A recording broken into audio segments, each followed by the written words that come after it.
दोस्तों, अगर आप लोग एडसेंस के ऊपर अप्लाई करने जा रहे हो या फिर आप लोगों ने एक दो बार अप्लाई करा लेकिन आपका अनफॉर्चुनेटली रिजेक्ट हो गया, तो इस वीडियो के अंदर आपका भाई आपको बताएगा कि कैसे सिर्फ एक बारी के अंदर जो है आप इजीली अप्लाई करके एडसेंस का अप्रूवल पा सकते हो। दोस्तों, मेरा नाम विकास और स्वागत है आपका रैंकनर चैनल में। आपको ये बताने की जरूरत नहीं कि हमारे चैनल पे आप लोगों को मिलता है बेस्ट वर्डप्रेस का कंटेंट और एसईओ रिलेटेड आपको इतनी ढेरों नॉलेज मिलती है जिससे आप अपनी वेबसाइट का ट्रैफिक ऑर्गेनिकली इंक्रीज कर सकते हो और अपने अर्निंग्स को ग्रो कर सकते हो। तो दोस्तों, अभी सब्सक्राइब करने के लिए नहीं बोलूंगा, लेकिन अगर आप इस वीडियो को पूरा देखोगे और एंड तक अगर आपकी इस वीडियो ने थोड़ी सी भी हेल्प करी हो तो आप सब्सक्राइब करना, इससे हमें भी हेल्प मिलती है और आपको भी फ्यूचर में अपडेट्स के अराउंड हेल्प मिलेगी।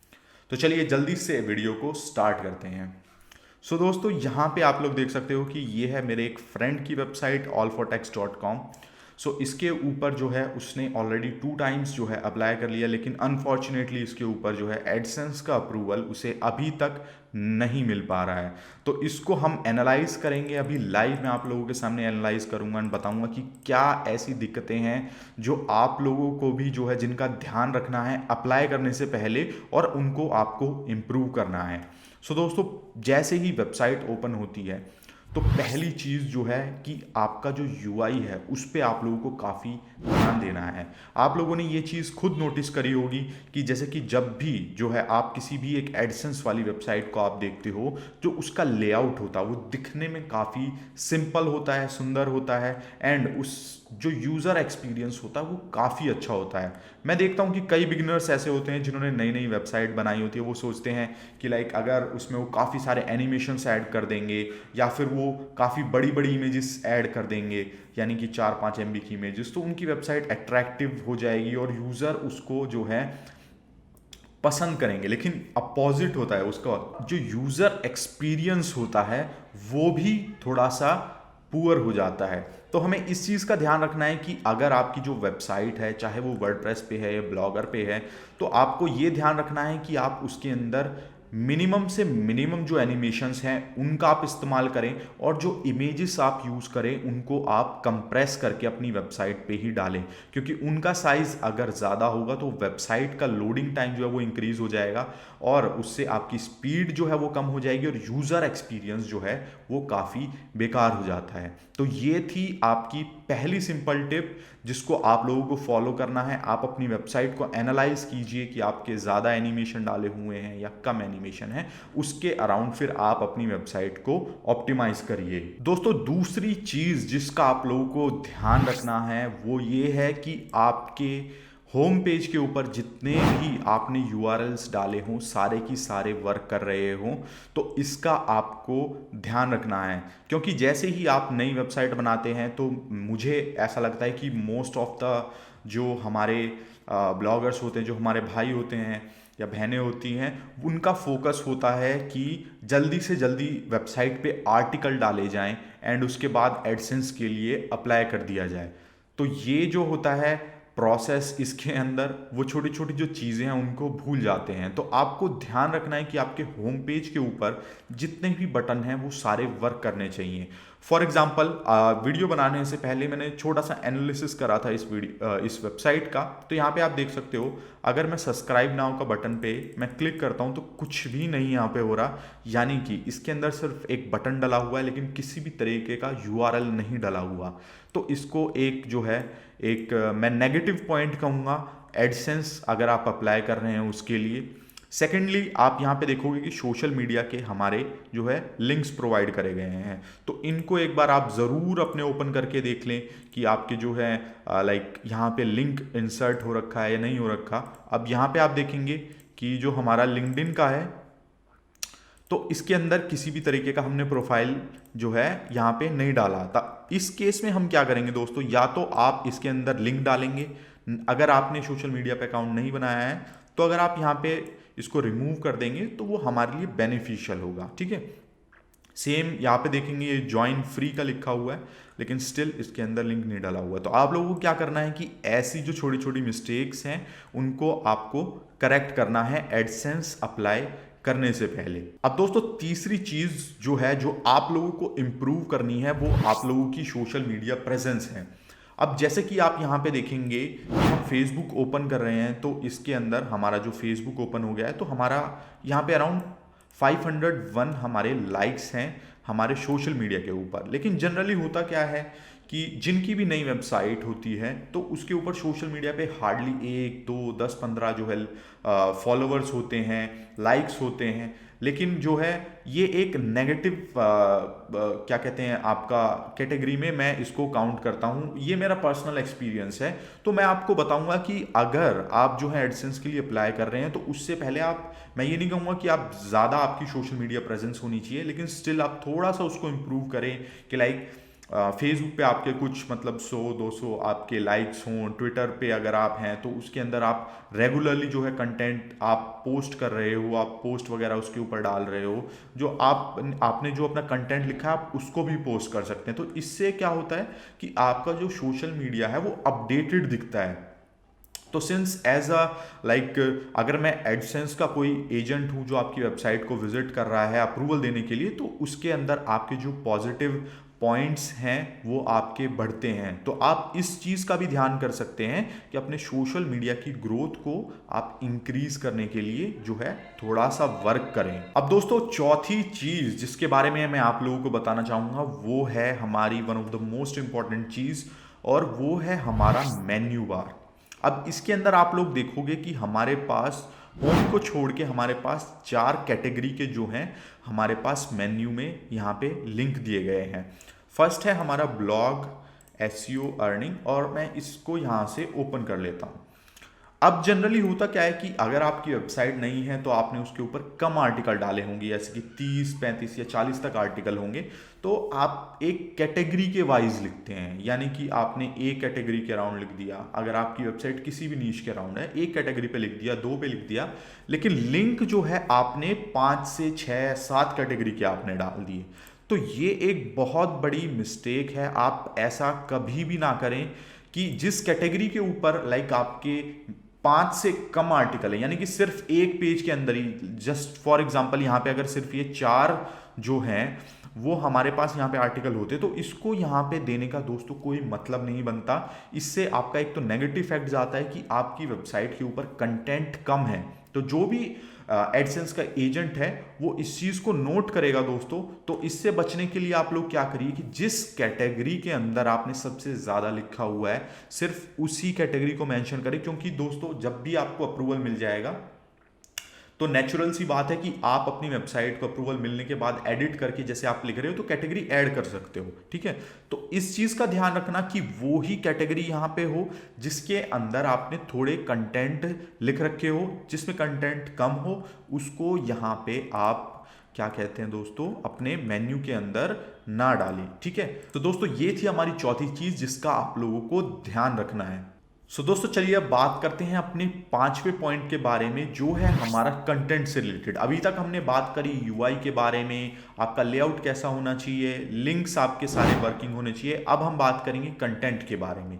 तो हम जो है इस कंटेंट को हम ओपन कर लेते हैं एंड इसके अंदर दोस्तों हमें कुछ चीज़ों का काफ़ी हमें खास ध्यान रखना है कि आपको अपने कंटेंट को एनालाइज करना है कि आपका जो आपने कंटेंट लिखा है उसके अंदर किसी भी तरीके की ग्रामर की एरर वगैरह ना हो। प्रॉपर जो इमेजेस हैं उसके अंदर आपने लिंक्स डाले हों, ऑल टैग्स आपका डाला होना चाहिए, ठीक है।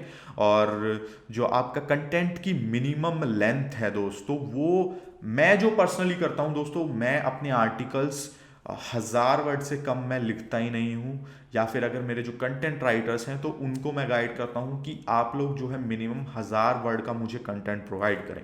तो सेम चीज़ आप लोगों को करनी है अगर आप अपनी वेबसाइट के लिए लिख रहे हो।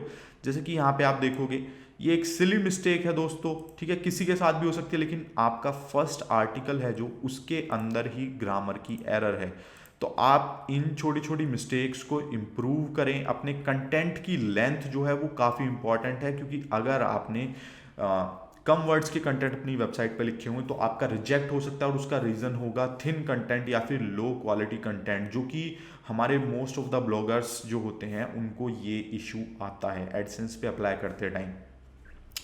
तो इस चीज़ का दोस्तों आप लोगों को काफ़ी खास ध्यान रखना है, ठीक है। तो आपको वन बाय वन अपने सारे की सारे कंटेंट जितने भी आपने लिखे हुए हैं आप सभी को एनालाइज कीजिए कि वर्ड लेंथ आपकी सही है और ग्रामर एरर्स और ऑल टैग आपने अच्छे से डाले हुए हैं। अब एक बहुत इंपॉर्टेंट क्वेश्चन यहाँ पे आता है कि आपकी जब आप अप्लाई कर रहे हो तो उसके अंदर आपकी वेबसाइट पे कितना कंटेंट होना चाहिए दोस्तों।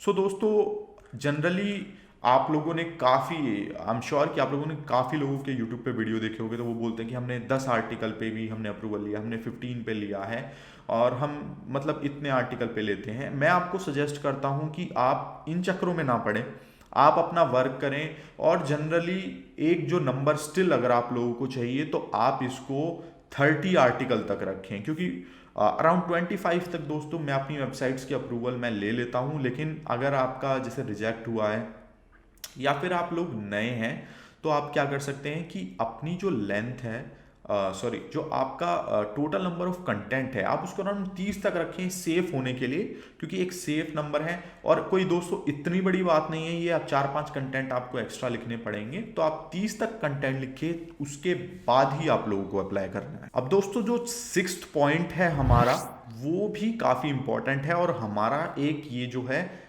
कंटेंट के अराउंड ही है दोस्तों। आप लोगों को जो है कंटेंट लिखते टाइम आपको मेक श्योर करना है कि जो भी आप अपने आर्टिकल्स वगैरह आप लिख रहे हो उसके अंदर जो प्लेजरिज्म होता है वो मिनिमम होना चाहिए। और मेरे अकॉर्डिंग तो आपके आर्टिकल 100% यूनिक होने चाहिए, क्योंकि उससे आपकी जो है वेबसाइट की वैल्यू बढ़ती है और आर्टिकल आपके जल्दी रैंक होते हैं। तो आप ध्यान रखें कि जो आप लोग आर्टिकल्स लिख रहे हैं उसके अंदर आप कॉपी पेस्ट कंटेंट बिल्कुल मिनिमम रखें, क्योंकि जो एडसेंस के एजेंट होते हैं या सिस्टम होता है उसको बहुत इजी तरीके से वो डिटेक्ट कर लेता है कि आपका जो कंटेंट है कितना यूनिक है, एंड उसके बेसिस पे आप लोगों को फिर अप्रूवल मिलता है। तो इस चीज़ का आप लोगों को ध्यान रखना है। और एक जो चीज़ आप लोगों को और मैं बताना चाहूँगा, जो इमेजेस होती हैं, अगर आपके आर्टिकल में कुछ इमेजेस हैं, यहाँ पे आप देख सकते हैं कि ये सारी इमेजेस कस्टम मेड कैनवा के अंदर बनाई गई हैं। तो स्टार्टिंग में आप लोग क्या कर सकते हैं कि आप भी ये स्ट्रैटेजी यूज़ कर सकते हैं कि आप कॉपी पेस्ट इमेजेस का यूज़ ना करें अनलेस कि आपको ज़्यादा ही ज़रूरत है।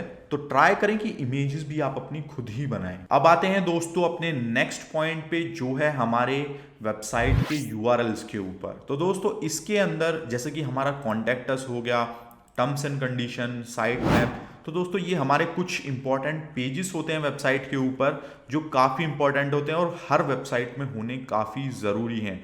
तो अप्लाई करने से पहले आप लोग ध्यान रखें कि फॉर एग्जांपल कॉन्टैक्ट अस, ये disclaimer, privacy policy, terms and condition और अबाउट अस का पेज आप अपनी वेबसाइट के अंदर ज़रूर डालें। और अगर आपने कॉन्टैक्ट अस पेज बनाया हुआ है तो आप एक बार इसको ट्राई आउट करके देख सकते हैं कि ये जो है आपका वर्क कर रहा है या नहीं कर रहा। अगर नहीं कर रहा तो आप इसको जो है मतलब ठीक करके आप इसको चलाइए। दूसरा है हमारा सा टर्म्स एंड कंडीशन, तो ये हमारा कस्टम हमें जो है वर्डप्रेस के अंदर हमें मिलता है। अगर आप मतलब कोई दूसरी इसमें चीज़ ऐड करना चाहते हैं जो आपकी वेबसाइट के लिए रेलेवेंट हो तो आप उस चीज़ को जो है यहाँ पे ऐड कर सकते हो। जैसे कि ये जो एक लिंक था ये हमारी वेबसाइट के लिए रेलेवेंट नहीं है, तो इसको जो है आप यहाँ से रिमूव कर सकते हो। और अगर आपको सेम कुछ चीज़ ऐड करनी है तो वो आप ऐड कर सकते हो। एंड जो दोस्तों साइट मैप का जो हमारा एक पेज है, अगर आप ऑप्शनल हैं, अगर आप चाहें तो उसे डाल सकते हैं। एंड उसके बाद आता है दोस्तों हमारा अबाउट अस का पेज। तो ये एक काफ़ी इंपॉर्टेंट पेज होता है दोस्तों, ये आपकी वेबसाइट की आइडेंटिटी होती है, आपकी आइडेंटिटी होती है। तो काफ़ी लोग क्या करते हैं कि जो डिफ़ॉल्ट वाला होता है वो उसको एज इट इज़ छोड़ देते हैं। तो मैं कहूँगा कि आप लोग ऐसा बिल्कुल ना करें, आप इसके अंदर अपना कस्टम आप इसको बना के डालें, अपने बारे में डालें, अपना विजन डालें, अपनी वेबसाइट के बारे में डालें, ठीक है। तो दोस्तों ये कुछ इंपॉर्टेंट पेजेस होते हैं जिनका आपको बहुत ध्यान रखना है, ठीक है। सो दोस्तों अब आते हैं अपने लास्ट पॉइंट पे जो one of the most important है, तो इसको आप ध्यान से देखिए। तो आपको अपना जो है कंसोल दोस्तों ओपन करना है एंड इसके अंदर आपको कुछ चीज़ों का खास ध्यान रखना है कि आपका जो है किसी भी तरीके का इसके अंदर एरर ना हो। जैसे कि हम मेरे यहाँ पे आप देखोगे कि मेरे पास मल्टीपल एरर्स थे, तो उनको जो है दोस्तों मैंने रिजॉल्व करा एंड यहाँ पे 0 एरर आ गए। मेरे पास ब्रेड क्रम के एरर थे, उनको मैंने सॉल्व करा दोस्तों, ठीक है। तो आपको भी ऐसे अपनी वेबसाइट पे किसी भी तरीके का एरर अगर हो कंसोल पे, तो आपको उसको ठीक करना है। बिना उसके ठीक करे आप उसको अप्लाई ना करें। सो दोस्तों ये थे कुछ सजेशंस जो मैं आप लोगों को बताना चाहता था। इन चीज़ों का आप लोगों का खास ध्यान रखना है एडसेंस अप्लाई करने से पहले। और अगर इनमें से कुछ इश्यूज आपको अपनी वेबसाइट्स पे दिखे हैं तो उनको दोस्तों सॉल्व करें और तभी जो है एडसेंस के लिए अप्लाई करें। लेकिन रुकिए दोस्तों, अप्लाई करने से पहले एक काफ़ी इंपॉर्टेंट क्वेश्चन है कि सही टाइम क्या होता है अप्लाई करने का, यानी कि आपको कब अप्लाई करना चाहिए। आपके कंटेंट पूरे हो गए हैं या फिर आपकी वेबसाइट बन चुकी है, आप उसके बाद ही कर दें। तो मेरा इसके लिए दोस्तों आपके लिए सिर्फ एक ही जो है आंसर है, वो है कि जब तक आपकी वेबसाइट पे अच्छा ट्रैफिक ना आने लगे, यानी कि दिन के 1000 1500 या उससे ज़्यादा ट्रैफिक ना आने लगे, तो आपको दोस्तों अप्लाई करना नहीं चाहिए। क्योंकि अगर आपकी वेबसाइट पे ट्रैफिक ही नहीं होगा तो आपकी वेबसाइट पे अर्निंग कैसे होगी। सो दोस्तों मैं ये सजेशन देना चाहता हूँ कि अगर आपने अपना वेबसाइट बनाया है तो उस पर आप काम करिए ताकि उस पर ट्रैफिक आए। एंड ट्रैफिक आने के बाद दोस्तों आपके आर्टिकल्स भी काफ़ी अच्छे हो गए होंगे, ठीक है। एंड आपकी वेबसाइट की जो पोजीशनिंग है, जो विजिबिलिटी है, वो भी काफ़ी इंप्रूव हो चुकी होगी। उसके बाद आप इजीली अप्लाई कर सकते हैं एंड होपफुली जो है आप ढेरों अर्निंग कर पाएंगे डॉलर्स के अंदर अपनी वेबसाइट के अंदर। सो अब दोस्तों अगर आप लोगों को ये वीडियो अच्छा लगा हो तो अब जो सब्सक्राइब बटन है जल्दी से उसको दबा दो, क्योंकि आपके लिए जो है दोस्तों मैं ऐसे ही वीडियो लाता रहूँगा जिसके अंदर आपका ऑर्गेनिकली आप कैसे ट्रैफिक बढ़ा सकते हैं, आप कीवर्ड रिसर्च कैसे कर सकते हैं एंड वर्डप्रेस के बारे में। तो मेक श्योर करिए कि सब्सक्राइब कर दीजिए। और दोस्तों अगर आप चाहते हैं कि मैं आपकी वेबसाइट भी एनालाइज करूँ एक वीडियो के थ्रू, तो कमेंट में ज़रूर अपनी वेबसाइट का नाम लिखना और साइड में लिखना कि भाई मेरी भी वेबसाइट को एनालाइज करके बताओ, तो मैं आप लोगों की ज़रूर हेल्प करूँगा। तो चलिए दोस्तों मिलते हैं नेक्स्ट वीडियो में।